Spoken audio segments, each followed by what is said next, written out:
The game was rigged before you even showed up. They'll call you a loser. That's the punchline. You stepped into this world innocent, fresh lungs, soft hands, a brain that hasn't been beaten into submission yet, and before you can even spell your own name, society hands you a scoreboard. Points for money, points for status, points for productivity. And if you're not stacking those points like some caffeinated Wall Street raccoon, congratulations. They stamp failure on your forehead and tell you to work harder. But tell me something.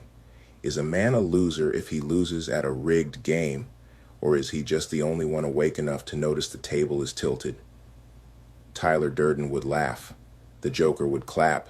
Because the real joke, the cosmic prank, is that they built this whole circus on rules designed to keep you dizzy while they pick your pockets clean.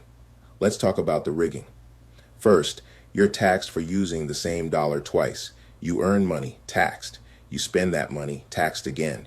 You're basically paying a toll to exist. It's like buying a sandwich and getting charged for chewing. They don't even pretend it's fair. They just slide another form in your face and say, be a good citizen.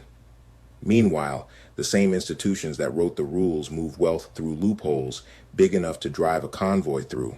Second, ownership is just a lease with extra steps. You think you own your car? Try not paying taxes on it. Watch how fast that property becomes someone else's. That's not ownership, that's a subscription. Same with your house. Even after 30 years of blood, sweat, generational sacrifice, you're still paying for the privilege of sitting on land that existed millions of years before humans even stood upright. A one-time tax? Maybe that would make sense. Third, necessities have no breaks. Food, shelter, clothing, health care. The essentials, the bare minimum required to survive, should be the most protected, the most stable, the most predictable. But the market doesn't cap. The market doesn't care. Rent skyrockets, groceries double, insurance spins out of control, and you're expected to feel ashamed that you can't keep up. No, that's not failure. That's physics. No one outruns an economic treadmill that's literally on fire. Fourth, money is created out of thin air, but you pay for it with your lifetime. Banks can conjure billions with a keystroke. Poof. Money that didn't exist this morning suddenly exists now, and everybody claps like it's magic. But when you borrow money, you pay interest, not with dollars, but with hours of your life, with years of your health, with decades of your time, the only currency that actually matters. They create money from nothing. You pay for it with everything, and then they have the nerve to call you a loser if you fall behind. Here's the truth. The real loser is the one who still believes the game is fair. If you don't have the mansion, the yacht, the glittering trophies of success, that's not a moral failure. It's not laziness. It's not a lack of effort.